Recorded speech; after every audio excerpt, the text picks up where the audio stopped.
این پدر ریشش رو طوری قیچی کرده بود که شبیه چتر بشه، فقط برای اینکه دخترش زیر بارون خیس نشه. این جزیره عجیب همیشه بارونی بود و همه بچه‌ها با یک چتر و سبد از آسمون می اومدن پایین. اما این چتر یه سوراخ داشت و قطرات بارون میافتادن توی دنیاش رو کاملا خاکستری میکرد. وقتی سبد به زمین خورد، یه آقا با یه ریش بلند دوید سمتش. ریشش دقیقاً جلوی دخترک رو میگرفت و میذاش پناه بگیره. با گذشت زمان دخترک بزرگتر شد و هر بار که میخواست بیرون بره، باید بغل ریش باباش مخفی میشد. تنها دوست دخترک یک سگ کوچولو بود، چون از کودکی از بارون میترسید. وقتی بچهای دیگه بیرون توی بارون بازی میکردن، دخترک با حسرت نگاهشون میکرد، چون از بارون میترسید. باباش که غمگین شدن دخترش رو دید، آروم چتر سوراخ شدهش رو در آورد و شروع کرد به دوختنش. اما از بس خسته شده بود، وسط کار خوابش برد. بعد از اینکه دختر و باباش خواب بودن، سگ یه صدایی شنید و از پنجره پرید بیرون. بارون دختره رو خیس کرد و از خواب پرید. وقتی دختره دید سگ نیست،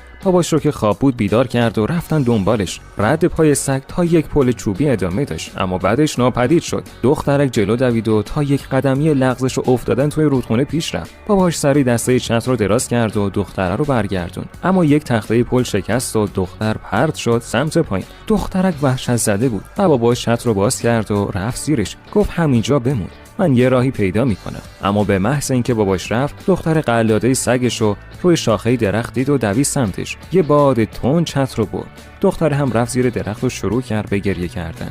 همین موقع صدای سگ رو شنید. یه شاخه شکست و باهاش چتر رو گرفت و بعدش رفت سراغ سگ. وقتی باباش رسید پل، دخترک دیگه اونجا نبود. رفته بود سمت سگ. سگ رو میخواست نجات بده، ولی نمیتونست و توی سبد بود. دختر با جسارت پرید روی یک سنگ نزدیک درخت.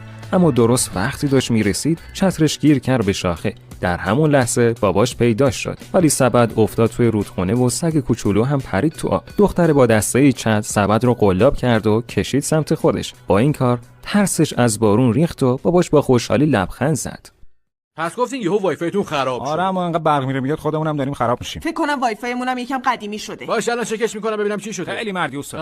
این بدبخت نفسای آخرشه دیگه، تلنگش در رفته. پس شما میگی باید با یه دونه نوش عوضش کنید؟ آره عوضش کنید بره، این دیگه کار نمیکنه بدبخت. ای بابا، پس باید عوض بشه. آره عشقم. باشه عوضش کن لطفا. بله آبجی خانم، برای تخم چشم.